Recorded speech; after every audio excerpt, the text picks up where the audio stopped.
of other teams in North America, it is so hard to be elite. Right, and the thing is, Legends. I talked to Stixay actually after the tournament, and he's like, hey, I've been considering like going back home to Arizona for a little bit during the little off time. And I was like, you probably should, because you're going to be busy for like the next 3 months straight, like going to Worlds and everything, assuming you qualify.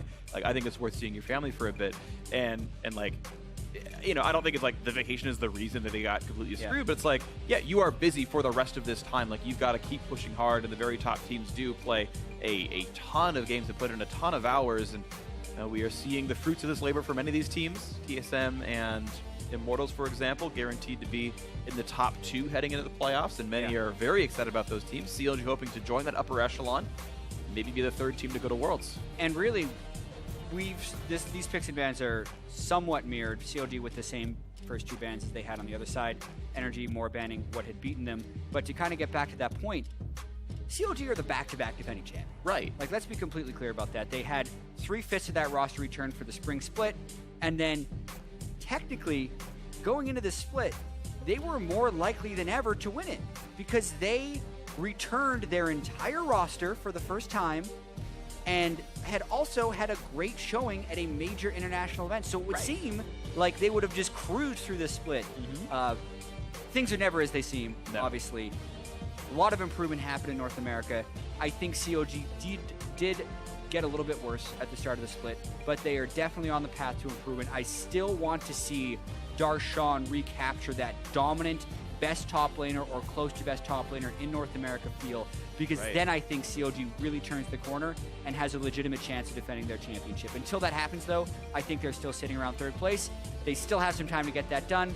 Rest of the regular split, 2 weeks before the first round of playoffs, and a lot of league left to be played. But we'll see what is going to be left here. I like the bans coming through. CLG, right? They get 1 meta ban, essentially. Again, kind of the energy tax, and it's the Hecarim pinching Rek'Sai as a top-tier jungler right now, saying, yeah, Sivir's up there is really important, Karma's up there is important, Malzar's off the table, so who cares about that? And I would be shocked if they didn't go for Rek'Sai here themselves. I think that makes the most sense based on their ban trends and what had been picked before by their opposing team. And then the question is what you put alongside it, and they've got to figure out what that's going to be. Sivir Karma is a tremendous lane. I'm really curious to see if COD takes 1/2 of that, since the playmaking of Bard would have been taken away from Aphromoo from the ban phase. A little bit of discussion going on here. I think back to the CLG Immortal set, and they kind of let Karma go every single time to that squad, and they didn't seem to care too much about playing that champion. Actually changing things up, once again looking at it is going to be the Karma, and actually not the Rek'Sai. I am actually very surprised. I feel like you ban a jungler to give Santorin the best jungler, and I'm a little bit confused. Yeah. When you clearly had a chance to pick this one if you wanted, Lucian was not going to go anywhere. I definitely feel like the best jungler is up for debate as far as champion picks go, because if you look at various different regions, a lot of times Gragas would be first picked or banned. We've seen a lot of different picks, and technically CLG played into that matchup last game, wasn't punished by Santorin's Rek'Sai. Xmith made a bunch of plays on Gragas, so I think that would be why they'd be more likely to pick the Karma. And then when they pick the Lucian after that, they're basically just looking to counterpick everything. Right. Counterpick jungle, counterpick mid, counterpick top, as many counterpicks as they can get, because they've just locked in their lane, and they could even move that Karma mid if they really need to. Yeah, and I guess the thought is actually you want him to play the Rek'Sai then and say, yeah, go ahead and go after this matchup. So Santorin saying maybe he doesn't want to do that. You'd mentioned a higher priority on Gragas. That was a consideration. They've not yet locked it in. You can see they've been hesitant, and it's actually going to be the Taric to go in there, but also another Vladimir for GBM. Taric Sivir. Obviously, Taric has undergone a lot of changes, but I've always loved those two champions together. Especially now, the Taric's done obviously a little bit less reliable, but when you pair it with Sivir, can be move sped up a little bit. Also, just Sivir does love to be able to stand still and ricochet. Sometimes you get into a little bit of trouble if there's people diving on top of her. Right. I think Taric still pairs very well with Sivir, even though the kit is completely different than it used to be. I think there's a lot of fun synergies, right? Generally speaking, melee supports tend to be slightly weaker laners, while Sivir's going to auto shove the whole time, so you don't really even play a fair laning phase. Another point about this one is like, hey, you know, they both want to team fight and play big 5-on-5. So great, both those ults are great for that. In fact, the whole team, let's go. And then Sivir makes sure they can all run fast to guarantee they can get inside the circles that Taric's putting down that you're going to be turning invincible inside of. So like little fun interactions all the way across the kit. Cassiopeia going to be the counter pick in the mid lane against this Vladimir, and in fact, they will finally go for this Rek'Sai themselves. Still wanted to play the champion at some point. Maybe once they got more information, they decided this is what they actually wanted to do. Kuhi's Cassiopeia has been one of the champions in which he's made his resurgence in the North American LCS with, so I like the fact that they're picking it here, and also I like the fact that they're picking it into a known matchup. It's pretty unlikely that Quas takes the Vladimir top, although it is still possible, but we'll know for sure by the time NRG locks in these last 2 picks. Yeah, unlikely, but always an option. Here we go on the last couple of hovers here. Shout-outs to Rammus, but for real, though, it's going to be something else, we're pretty sure. Olaf in the jungle, that's going to be interesting if it's the case. Would work well with the Sivir. Yeah. As far as running fast. And you can be immune to the Cassiopeia scariness. And I think I've seen plenty of players say they really do like Olaf into Rek'Sai as the matchup. This could actually just be straight up terrifying if they lock that in, because not only can you be sped up by the Sivir and immune to CC because of your ultimate, you can also be immune to damage for 2.5 seconds because of Taric. So, like, that is actually terrifying. Literally cannot interact with Olaf in any way. Yes, for that small period of time, you can only run. Wow. Okay, that's going to be the case. And with the Gnar top lane blind pick, the counter is actually going to be Darshan playing Gangplank. Irelia was up. He could have gone for the matchup, didn't want to. Wanted to play Gangplank. I didn't think this matchup was that great for GP, but Darshan and the rest of CLG seem to think so. They lost no time in locking that in. Yeah, Darshan with a lot of confidence in here, or they just... Yeah, I think this is mainly a confidence choice right here. I'm really curious, actually, to see if Santorin switches over to Ghost, because I see very little reason for him to stay with Flash unless he thinks he's fast enough with just the Sivir, but... Well, I know summoners don't update during the 60 seconds swap period for spectators, so... I know, but I'm watching in the client right now, and he's still sitting on Flash with 4 seconds left. That sometimes you just forget. That's true. That happens. I'd also seen a few Flash Olafs when they're up against a Jarvan or something because they want to be able to Flash. He did switch to Ghost with like half a second remaining, but running it close. Well, yeah, again, it doesn't update for spectators until the last second. Oh, this spectator? During the, like, just that's just how it works, actually, if you're a spectate feed. You just, for 60 seconds, it doesn't update for you. But yes, he went for the Ghost. In the nick of time, maybe not, who knows, but we are getting ourselves into game 2 right now. Darshan's Gangplank coming out. You've got the scariest Olaf comp you could maybe even consider at this point. Sivir and Taric and all that. The Vladimir running fast as well. Certainly a very powerful 5-on-5 comp for NRG. It's a cohesive champ select for them, much like in the previous game. Game 1 was Poke. Game 2 about the 5-on-5. Good chance for that. CLG in a similar boat, though, of course. Karma, Gangplank, Cassiopeia, no slouches in this regard. Yeah. But hoping for some level of lane dominance, though. Lucian, Karma being the bot lane. Like, you want to find a 2-on-2, and you want to win your lane. Exactly. There was a small bug in the loading, so we're going to be in a quick pause. That'll hopefully be resolved very soon. But I do want to speak to the bottom lane matchup a little bit more, specifically the supports, because CLG did get a lot of success with Aphromoo. I don't want to make it a meme, but like the range supports, they were very successful. A lot through the laning phase and just some of the utility they were bringing later in the game. Even so much so that by the end of the tournament, SKT had completely switched off of the tank supports and played exclusively Nami against them in the final, like just going all in on the range metagame. Yet, as the split has progressed in LCK, if you go and tune into those LCK matchups, or even just look at the match histories, they're just back on melee support. Trundle, Tahm Kench, Alistar, Braum, every game. Exactly, and I can't figure out whether this just gentleman's agreement that, like, we like playing tank supports, this range thing is no longer fun, or if they've just, like, found these tweaks to either get around the laning weaknesses and still getting the better team compositions with the tank supports. And I always look forward to not range versus range or melee versus melee, but specifically melee versus range, because I want to see how these interact. And it's probably not the greatest difference when you have a CLG team that is fairly far ahead of NRG, but still excited nonetheless to watch Kiwi Kid and OQ go up against Tixay and Aphromoo. Definitely agree. Champs. And a lot of times, talking with players about how these matches play out, it's like, yeah, you're passively losing all the time until your jungler ganks. And then you've got a stun or, you know, a flash Braum Q or something that sets up the fight. And it's about making the play. You have to do something actively to turn the matchup back around. And in those realms, it now feels balanced because you have the playmaking tools. And we'll see if those tools are utilized. OQ had enough attack speed. Well played. This time around, learning the ricochet and getting the auto attack reset right on time. Well played. Extra golden XP to him. Tixay, this board's going to be pretty safe. And no big surprises really anywhere. And here's another kind of interesting wrinkle. in this lane situation. CLG is trying to sniff out the lane swap. We said they would want to kind of dominate with the Lucian and Karma, but do they want to dodge the top lane matchup? Does Darshan want to play against Quas? Because the ranged Mininar can bully Gangplank a little bit early and even a little bit more into the mid late game if he's mid-game if he's able to get ahead. So maybe this is just one of those situations where CLG doesn't want Darshan to lane, but this is actually really interesting what's happening here. CLG gonna walk into the 2-on-2. I believe they saw him in the brush, and yeah, Afromoon and Styx say, you know what? Your level 1 damage is so bad, you can't really push us around right here. Lucian and Karma's gonna out-trade the Taric Sivir, so pretty safe road in. OQ sadly missing 1 CS, but they're gonna be fine. And CLG's gonna hope that they can hit level 2 at a reasonable clip here. So NRG shoving this wave in pretty fast. Yeah, so great start by NRG getting the shove early. Also, with the quickness in which Quas was willing to teleport down to the bottom lane to match Darshan, it seems like NRG is totally okay with playing these lanes straight up. They think they have an advantage with Quas. If there is a disadvantage with OQ and Kiwi Kid, they seem pretty confident. Sivir can split a lot of matchups if she is able to shove in the lane. And so far, at least with the early level 2, they can keep this shoved for a little bit. And you saw right there the threat of level 2. Kiwi Kid had a Relic Shield stack, and CLG said, run away, he's going to hit level 2, get out of this one. And we're able to get away from what could have been a dazzle. Smithy looking for a counter jungle onto Santorin, gets the Raptors and says, hi, yeah, no, I took that camp, peace. And Santorin will be sad. The counter jungling did happen to him. Yeah. Smithy making his way to the bot side. Santorin guesses wrong a little bit. Smithy took that entire bot. I just realized he took like the entire bot. He started on that side and just completely cleared it. That So was his opening play. So technically Santorin can run up and match this, but Smithy's going to get a red buff gank into Quas.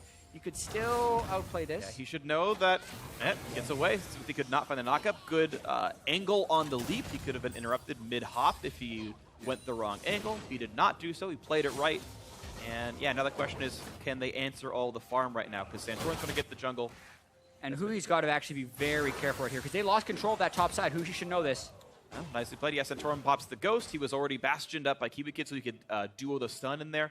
And nice little synergy. Kiwi Kid roams out and kind of buddy stuns with Olaf, forces Hui's flash, and of course they could just go there again. He hasn't gotten the ward control for it. Yeah, I think it's really important that Santorin get off to a good start in this game because if he is able to get a little bit ahead in this game, the augmentation that the rest of the team gives him, like the combination of Taric and Sivir powering up an Olaf, is crazy good. CLG realized a little bit late what's going on. They look towards the red buff, say, oh, no, it's already gone. Just kidding. Nothing we can do here. It looks like they were busy getting pushed in by OQ. And you can see NRG, because of their AD carry pick, right? Because the champion they're playing, were able to get enough priority in the lane to let their support roam out, to let their jungler invade and take some buffs away, and it lines up pretty well for them. Trying to bully as much as possible in that top lane. COD had shoved pretty substantially, so that's why they roamed into the red buff. They got to be careful, though. Santorin, no Ghost. Another repeat gank is going to be a couple of slows landing. Stun's going to... Oh, he didn't flash it quite right. Kiwi Kid could not land the Dazzle on Afromu. And it's a trade of summoners. Actually, advantage CLG's exhaust is also down.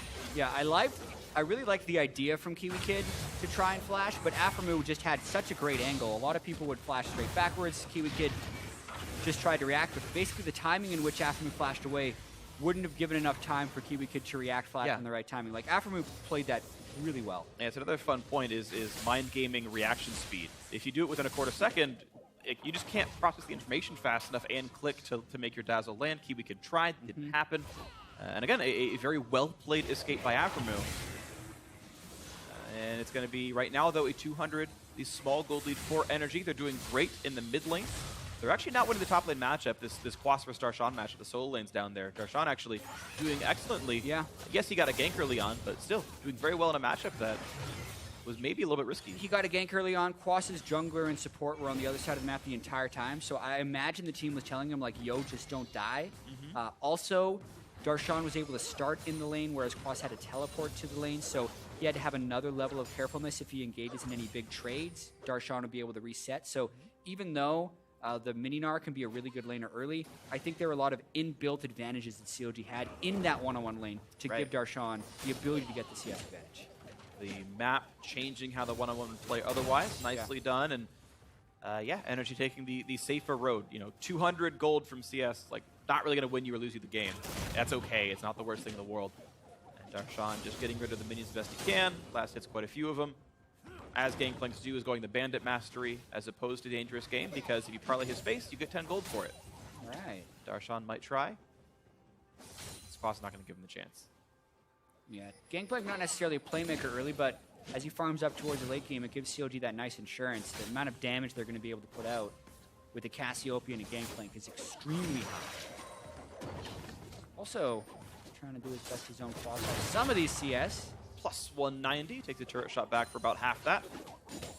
And yeah, battling for this farm as best they can right here. 300 gold lead CLG this time around. As there's very large waves left to clear up. See if Santorin can keep the pressure over onto Xmithie. Looking at their individual levels, they're almost identical. Tiny lead for Santorin right now. Yeah, I think this is really interesting the way the junglers are pathing this game. Because both junglers are technically supporting their weaker laner, which is then negating the weakness of that lane. Like, Stixxay and Aphromoo can't get aggressive because there's constantly a Taric and an Olaf roaming around up there. Right. And the same is kind of true for Quas versus Darshan.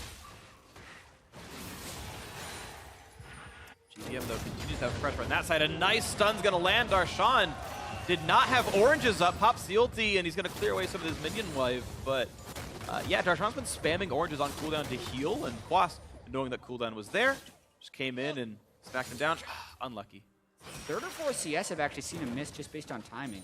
A lot of it is he's unwilling to parlay the actual minions. He's keeping that cooldown up at all times so he can trade back on the Quas. One of the reasons he's able to do well in this matchup is, look, at all times he can just barrel Q and win the trade against Quas. Be careful, though. He's running out of HP. Darshan, huge mistake. Flashed away. Quas doesn't quite land the boomerang.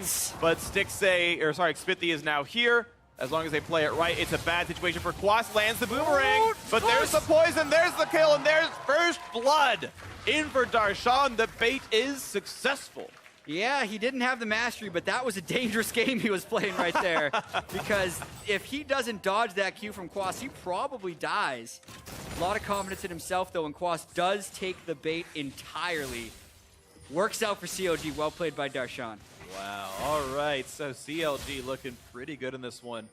600 gold lead for themselves. The minion farm is fluctuating back and forth. OQ and Kiwikid actually up sizably. You're seeing plus 15, and now here comes the teleport play. They're all shut up for the top side of the map. Five-man gang. This is not good for Stixxay and Aphromoo. Exhaust is on. Kiwikid pulls Daggerova. Now OQ has it, jumps away. Stixxay's dead. Who's next up? It's GBM. He can drop Dagger afterwards. Easy peasy, lemon squeezy. Thank you very much. 2 kills on that one. Yeah, that's one of those things where CLG would have just had to back away if they wanted any chance of surviving. The jungle pressure that Santorin has had in that top side this whole game, they easily had wards prepped in the right place. GBM was even able to roam up.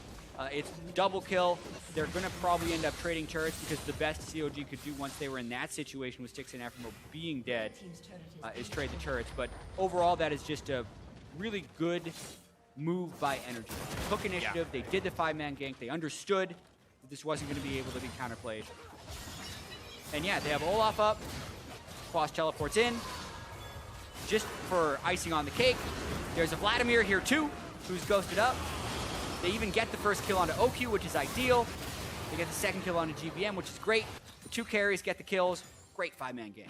Really, really nicely done. And that's going to tie up the gold right now. You can see this game, outer turret has died on both sides. Darshan got his, and of course the NRG 5-man squad got theirs. So that resource has been tied up here. We once again have ourselves a very competitive game at 10 minutes here of NRG versus Counter Logic Gaming. And, you know, I think we would have liked to see NRG play this well for more of the split. It's been a pretty rough run for them, but the chance is still there. Keep in mind that NRG right now are 1 match behind Phoenix 1, and that puts them in 9th instead of 8th. There's actually a very important seeding difference on being 9th and being 8th. If you're 8th, you play the winner of Echo Fox versus Team Liquid Academy. Right. That's a reasonably easy match for teams of this caliber. If you're 9th, you play Cloud9 Challenger, who is generally speaking a harder team to play against, and makes your road much more difficult. NRG needs to win either against CLG or tomorrow against TSM to have a chance at grabbing 8th away. That's a lot of damage. Looking for the flash dive. The heal's not there in time. He takes him out. Petrifying gaze under the turret, and whoops, NRG biting off more than they can chew. Yeah, and I think in trying to push against CLG to move up in those seeds, they are getting baited a little bit. Like, that was another clear bait by Huhi, and GBM's not quite able to get the kill. Like, both GBM and Quas are thinking, yo, I want to go for the solo kill. This is my opportunity.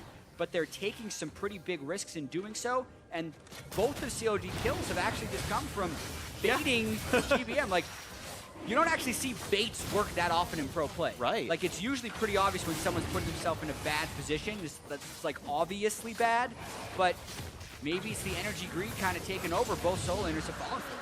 That's going to be the Mountain Drake picked up. Counterlogic Gaming feeling good about this one. 1,200 gold, a nice Drake pickup. And Kiwi Kid wants to stop Darshan's recall, but did he really just get baited by a recall? Like, that's a knockup. That's he couldn't change the barrels. It wasn't close enough together. And yeah, he's going to be all right with this one. That would be. It's like he flashes forward to stop the recall. Yeah. Kiwi Kid was playing pretty safe there. He had OQ behind him to speed him up with Sivir if that would have been necessary.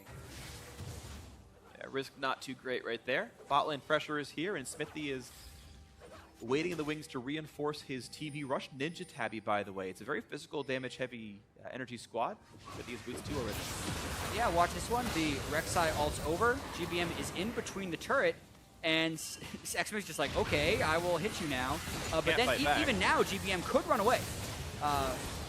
But he thought he had it. Until Aphromoo gets there. And he's going to do the exact same thing in the exact same place and not get the exact same result. It's Smithy running away, and suddenly the hunters become the hunted. That axe hit him again. Aphromoo's not going to save this turret, so NRG, this time around, the initiative does work out for them. Yeah, Hui had burned the flash in the previous escape, and this time Santorin is able to just assist GBM. Should clarify that Aphromoo had also flanked while that turret dive was happening for GBM, so that was more just straight up greed than anything else from GBM to be between the turret. But now he's a 2-kill Vladimir. That's pretty good. That is pretty sizable for him. Turret score now 2-2 as they've continued to trade things back and forth. Mid lane outer, of course, NRG picked that up recently. CLG took top lane outer not long ago themselves.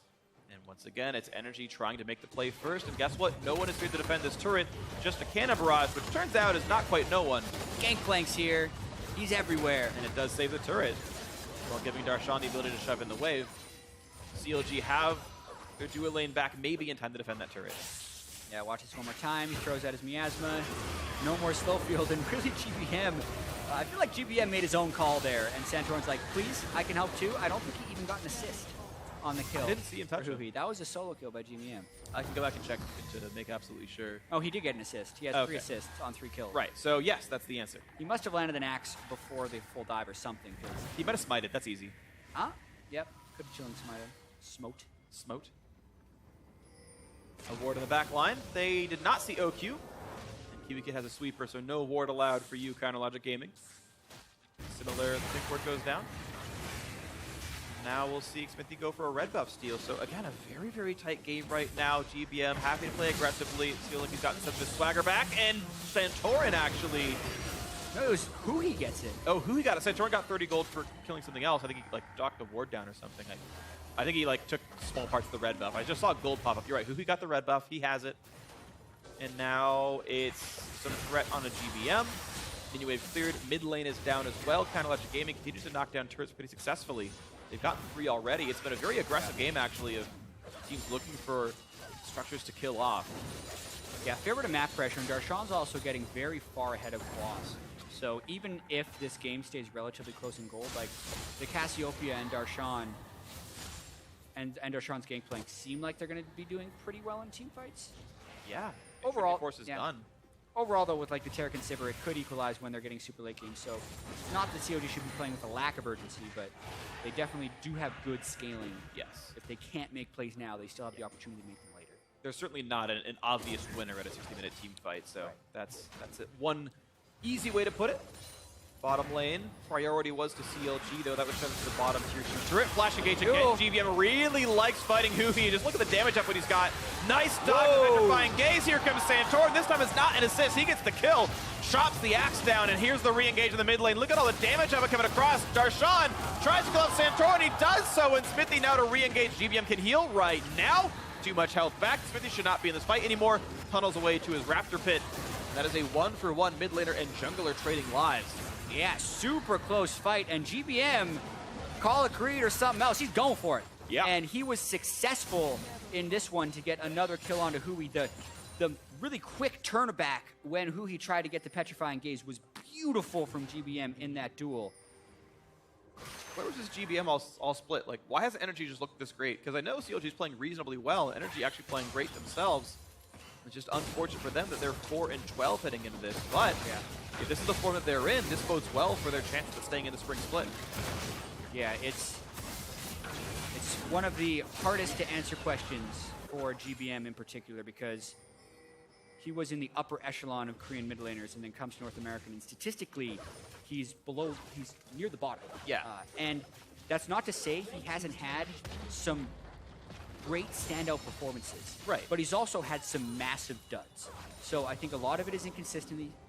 A lot of it is just champion matchups and tools. Like, I also don't think he gives his opponent that much respect. Like, he plays so loose that sometimes that allows him to make the big plays, but more often than not this year, he's been punished for it. Even though this game, it's working out. It's looking like Quas is in a bad spot. He's going to land the slow, going to land the knockup, and Quas is out of ways to get out of this fight, so he's going to drop down. CLG get the 4th kill of the game. It will be an equal trade of tier 2 turrets on opposite sides of the map, but it's +1 kill for Quas, not realizing he was in this much danger. A nice gank by Expected to get around behind him, land the smite, land the knockup. 3 assists for him, but now he's got to respect the fact that NRG coming around. He is a bit late to the party, but he's okay. Yeah, they shift over to mid lane to try and get that one, while CLG is actually pressuring the inhibitor turret. Gangplank as a global, they can actually hold this turret pretty well, maybe even keep the turret alive. The recalls, backdoor bonus is on, inhibitor turret goes down, inhibitor itself, and this is CLG defending 2 versus 4, by the way. They're not losing much of anything. Quas going to try to keep the inhib alive. He won't. To get the Vladimir ultimate out in retreat, it's just Quas respawning, but I don't think he can save this. Maybe they kill him again. There's some risk there. Six doesn't want to fight the champion, though. He wants to kill off the inhibitor and get out. He knows the rest of NRG are collapsing, and in fact, they are. If they play it right, NRG can grab 3 kills for this. Quas is going to kill Afromu. He's got the Frozen Mallet, gets the Summoner healed, Naka comes back in, now he's Mega Gnar, here comes Kiwi Kid, the re-engage GBM one-star Sean, he's probably going to get him, yes he does, nicely done, a re-engage by Huhi coming in to try to kill him back off, but looks like GBM has managed to escape the escape the Cassiopeia on the Vladimir. Wow. A 1-for-0 to NRG, CLG able to slink away, still of course advantage to them. Yeah, the fact that they're able to kill so many turrets is a temporary advantage, but the permanence of this advantage I actually think isn't necessarily known, because it's such an early inhibitor trade, and unless they can take more turrets off of that pressure, they're actually just going to be forfeiting a lane of farm right there. As this collapse was happening, Darshan was looking to stop GBM and Oki, but they turned it around on him, and we end up getting a fight. Oki doesn't want to chase through the miasma, but GBM doesn't care. He just goes right through, kills Darshan, and then even though Huhi flashed, the poison had wore off, so it did not enough, and he can just run away with his ghost. Abyssal Scepter, gotta feel good for GBM. The Magic's just a big deal. Counterlogic Gaming able to reset faster, though, despite losing a champion most recently, and they've picked up Cloud Drake for themselves. Out of combat movement speed and the bonus damage to turrets thanks to the Mountain Drake. You imagine if NRG had had that Drake, that mid turret would have probably fallen. Mid tier 2 is very, very low, so those Drakes actually coming into play right here because of how tight the inhibitor kill even was for CLG, but now they've got the rotation speed and the building killing speed. KiwiKid has to run away from Smithy. Does so cleanly enough. CLG trying to pressure the rest of the map down to the bot side. And you can tell CLG has a sense of urgency right now. With the way GBM is popping off in this game, going 3-1 so far, and with the down inhibitor, CLG immediately needs to create pressure on the other side of the map. I think NRG is relatively well prepared for this, however, because Quas could teleport in and he's shoved out the super minions. Poison's in to zone out some of the engage. Here comes Olaf on the backside. Active plan just yet, but he's going to run in, pick it up, and find something else to kill. Loses half the health bar. Now Darshan is joining the squad. Quas is Mega Gnar right now in the top lane, feeling good. That feels like a big miss from NRG right there. Burning the Sivir ultimate and not hard engaging. Santorin didn't have his ghost up yet. I thought that was going to be a teleport and a big play, but now they're backing away, and by the time the teleport can come in, he'd be mini-knocked. Nice 3-man barrel's going to land for some poke. Huhi's miasma helps a little as well. And that's going to be, Mega Gnar timing out. Sadly for NRG, they had no deep ward, so there were no flanks Quas could have gone to. So maybe if they didn't want to TP into the front and make it obvious, and they decided, well, Sivir ult's down, that's too bad. Let's not, fall into the sunk cost fallacy. It's already burned. Sense of urgency is very real, though. That's 4 or 5 waves that Quas has been able to clear in the top lane, and that is farm that CLG is just not getting. So they have to get a turret off this to prevent a negative trade. Here comes the flash engage. Huhi's low does not land back to the Petrifying Gaze. He goes down. Santorin's got a shield. He's got a lot to do with this one. Darshan getting chunked out. Has to run. A nice Monta shield buys some time, but Styx has got to run away from this one. A big chunk of damage down on a CLG as they continue to retreat. Styx stays so low. A big barrel chain comes across. Will there be a CLG re-engage? Well, if there is, it's not going to work out. Oki picks up another one. Quas now on the chase with Frozen Mallet. Throws in the stairs. A double kill now as Rek'Sai falls and the barrel chain only serves to keep Darshan alive. That is a 3-for-1 advantage. NRG, they finally found the fight they wanted. Yeah, not only does CLG not get the turret to punish Quas for being top lane for so long, they also lose the fight, and that is disaster for CLG, actually. The inhibitor take is actually, in my opinion, punished here because of the urgency that CLG had to have. Huhi gets completely blasted at the start of this fight. Santorin is able to run in and still do a bunch of damage, and GBM gets a ton off here. The barrel chain is the only thing that salvages this slightly for CLG as Darshan comboed a bunch of damage, but they still lose the fight and arguably are beginning to fall behind in the game despite having the 2 Drakes, just because of the way these fights are going. Yeah, some miscoordination this time on CLG's side, and the game is equal in gold right now. CLG up that 1 turret, that's nice for them, but you can see the farm and the kills making NRG feel pretty good about this one. That's even with the free money that Gangplank prints from his Q and from Bandit and everything. So keep in mind, this is actually a team playing very well on the side of NRG. Darshan just now has 500 Silver Serpents. He can just now get his upgrade, and actually, I guess Bandit, or the Q gold is different from the Silver Serpent's gain, so I take that back. Either way, you can see Quas trying to hold the top lane, CLG looking at Baron. This shows you how long inhibitors are down for. CLG baiting Baron because of the Mountain Drake. Cassiopeia with the Mountain Drake can kill it extremely fast. You hear the call out, the inhibitor will be up shortly. CLG would love to control this area and take the Baron, but they have to be super fearful of Sivir, Tarek, Olaf, and Vladimir just running into the Baron pit and killing them all. Finally, Blue and Hib back up. That means that top lane wave cresting the side of the map is a regular wave coming down there, so that's the limit of the crazy stuff. NRG can let Quas rejoin the team. His teleport is down, and CLG know that, and they try to use this to their advantage. Darshan has his own teleport, so now CLG can play the bot side of the map. Quas has to be very afraid of doing this himself, and Baron baits are going to be a real thing. Yeah, Darshan has teleport, Quas doesn't, but yeah. CLG doesn't necessarily have a great way of initiating onto NRG. You look at their overall team composition. Right, it's very passive. Yeah, they kind of have to bait and just run away. Well, but they haven't been able to run away. And hopefully they can throw their Pokeball, get their next Cloud Drake picked up, because that's kind of the goal right now is, you know, stack one of these neutral objectives. Here comes the engage, here comes the Tarek ulti as well, only tags a couple, GBM's invincible. There's a stun and a Huhi taking a lot of punishment, has a flash, he will stay alive, Santorin has a kite right back out. QBK down a half HP on top of this one. Darshan gets a couple of barrels across, but here comes the damage up with the Ricochet is there, Huhi's almost dead. Quick zonies by GBM, the re-engage on him, they pick him up with a barrel, nicely done, CLG get 1. The re-engage on OQ, Stixxay over chases though, and OQ takes him out just like in the last team fight. Now another barrel gonna come in. 400 damage on a Santorin. CLG can walk away. Bot lane tier 2 is available to them if they want to make that play. But NRG push mid. Yeah, that was great kiting in that fight to a point until Stixxay had gone too far, and now they are pole position for NRG to be able to take this mid lane turret. Dead. They finally get the rest of what they had done so long ago, and the turret score is now 5-5, and despite losing, in quotes, a team fight, NRG now up 800 gold. Yeah, Stixxay, of course, had died as well, so those kills did go equal because of his overextension, and that's really nice. NRG really keeping this one close. A win here, if they can take the match, would tie them with Phoenix 1 in the standings, and I believe they own the tiebreaker because of game record. And it would acquire quite a bit. The dive on Aquas, these going to be the barrels, it's going to be the smack, going to be the red, and that's going to be the kill picked up. Nice fire set to him by Darshan. Now the retreat. Sivir is here, and it's going to be scary. A nice slow and a GBM. Axe not going to land. Goodness. Crucially important. Darshan probably would have died if the undertow had hit. The Ghost was down for Santorin and GBM. No further chase. A nice pickup for CLG. Gives map control and probably a Cloud Drake. Yeah, and that's the type of playmaking that Darshan needs to make if CLG wants to win this game, because it seems like the teamfight cohesion from NRG's composition is just stronger. With the way Sivir, Tarek, Olaf, and Vlad can just kind of run in, and CLG has to try and absorb, but then a split push decision is made. Darshan's able to get a kill. Darshan had already given up a lot of his advantage. Like, he had a much bigger advantage early on in the game. Yeah.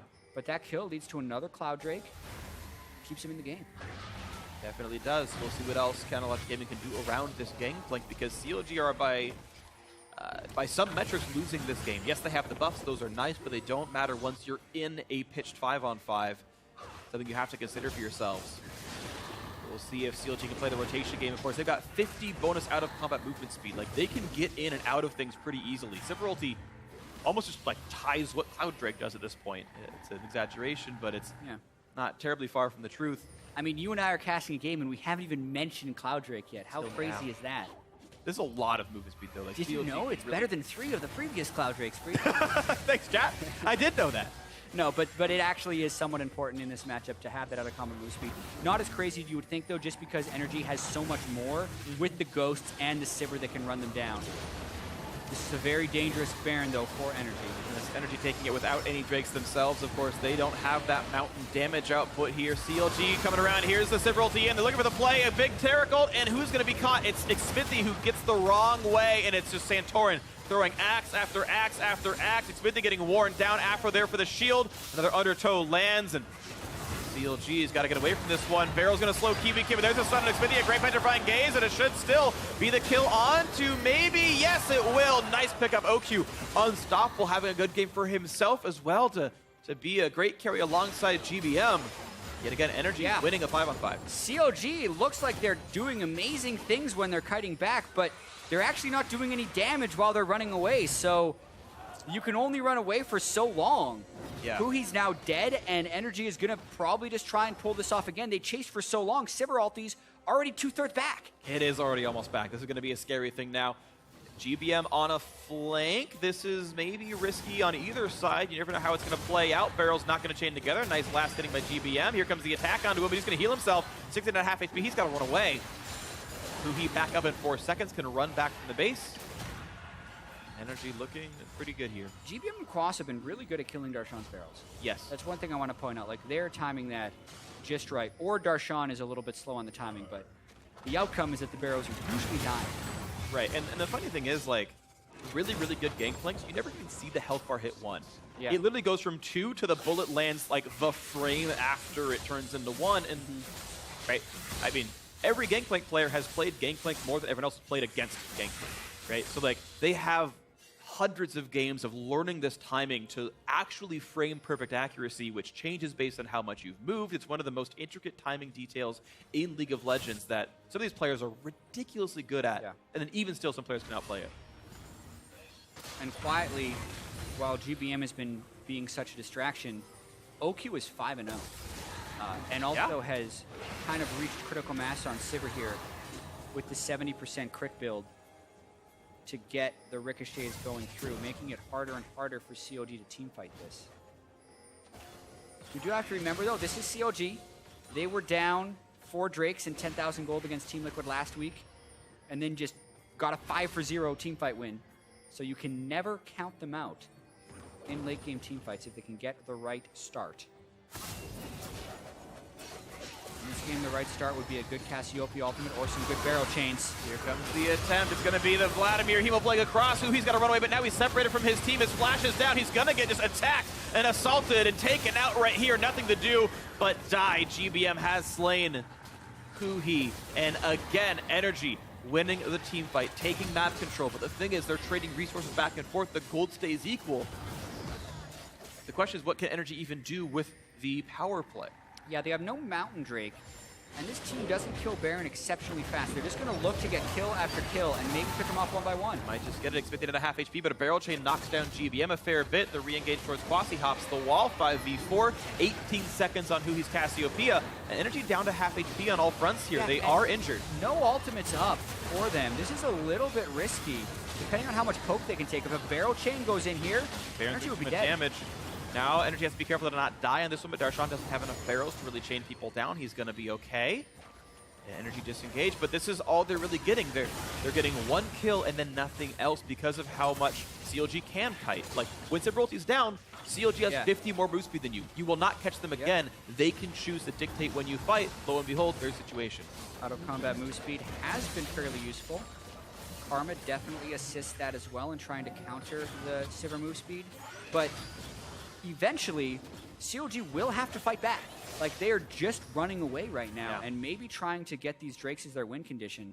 3rd Cloud Drake would be coming through. If NRG can control this, that's huge. Yeah. As far as their initiation goes, because that takes the delta from 50 to 25 as far as out of combat move speed bonus. And it actually makes the delta even better. Something that people love to talk about is the diminishing returns on movement speed, which is one of these people didn't like Cloud Drake before, is if you're plus 50 move speed, you're really like probably plus 40 move speed. You're losing roughly 20%.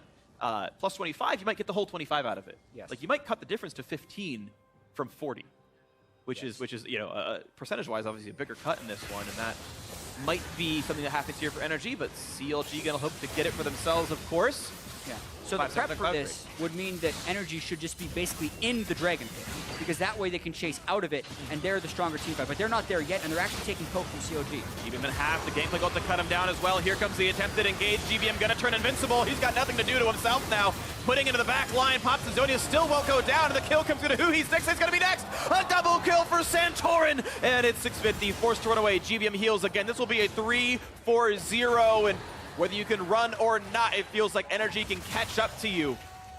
And they have gotten several more kills, lots of map control. Anything they want is probably theirs. And that is a hard combo to deal with as well. The Taric ultimate onto a ghosting Vladimir, who then uses Zonia's after the Taric ult runs out. Yeah. Boy, Huhi just has no way of surviving through this, it feels. And because of the 3 kills, NRG turned for Baron. So many good synergies. I love the fact that you can Sanguine Pool into Taric ulti, guarantee you can't take damage ever. Aftermoon tried to steal. He's not going to get it. Flashes away from Quas. That was his payment for this. Darshan should be able to take the Cloud Drake reasonably well. Does plenty of damage, but this will at least be a Baron buff against triple Cloud Drake CLG. So they are quick. They are certainly fast, but the problem is they can't win 5-on-5s. No, and especially in this one, they had forfeited their out-of-combat move speed by trying part of the engage. So when NRG actually did try and fight, there were no bonuses for CLG to be able to run away with. That means Taric ultimate comes down during the Sanguine Pool, so when he comes out of it, he can't take damage. When he can't take damage anymore, he goes back into stasis, and then, you know what? Now he can just kill you, because it's been so long, and the rest of the team is fighting there. So it's so difficult to fight this team. Yeah, one of the big deals is the fact that NRG kills someone in the 2.5 seconds of invulnerability. Like, CLG had chunked NRG down very, very low. That's why they put the GP ulti down to chase through it. And he says, all right, screw it, go back in, be invincible. Okay, he's dead before anyone can get damage. I guess it's 5v4 now. And this is actually very important. Even if CLG were able to win this series after losing this game, like, the things that will let CLG get third will be potentially tiebreakers that might come down to game score. Right. So they need to be as clean as possible in 4-0 this week if they want to get third place or to maximize their chance of getting third. Dropping a game here is very punishing for CLG in their quest for third place. Yeah, keep in mind, Cloud9 are 1 match ahead of CLG. The best CLG could do if they lose this match is go to a tiebreaker, which depends, again, as you said, on game score. And that's if C9 loses all their matches, which is increasingly unlikely as they're a solid team. Barrel chain, nice spell shield by OQ, top lane under pressure, of course. And a siege like this, of course, Cloud Drake is entirely useless for CLG, and you almost wish it were Infernal or Ocean at that point, but it's not going to be the case. So, turret getting whittled down, NRG playing without taking any Drakes this entire series, and looking good on this one. That's going to be the cannon minion going down. Pressure once again on this one. Is this going to be the takedown of the turret, the dive into the back line? GBM once again wants to get these kills. Kiwi going to join in as well. They're all invincible, and Huhi just going to die under his turret. Nothing can stop them. Santorin on a rampage, literally and figuratively. As Stixxay running out of health, can't stop the inhibitor from going down. Another 5v4, and that's going to be the chase down. OQ with another flash forward, his third of the game, I think, and gets another kill picked up. 6-0-7 onto him. Here comes the chase in for the Nexus itself, and NRG making work of counter logic gaming in this second game of the series. A quick gnar into the wall, looking for the stuns, looking for the kills, looking for the game-winning fight. A nice chain comes through. Smithy, wow! That's going to be Tides of Blood taking the tides of the game over. NRG gonna take out game 2. Well played by them. They drafted for team fighting, they won them, and they've tied up the series. Yeah, and that was a very strong team fighting energy. Even if they didn't have the cleanest communication in game 1, they had the inbuilt champion synergies in the next one, and they were able to survive the laning phase.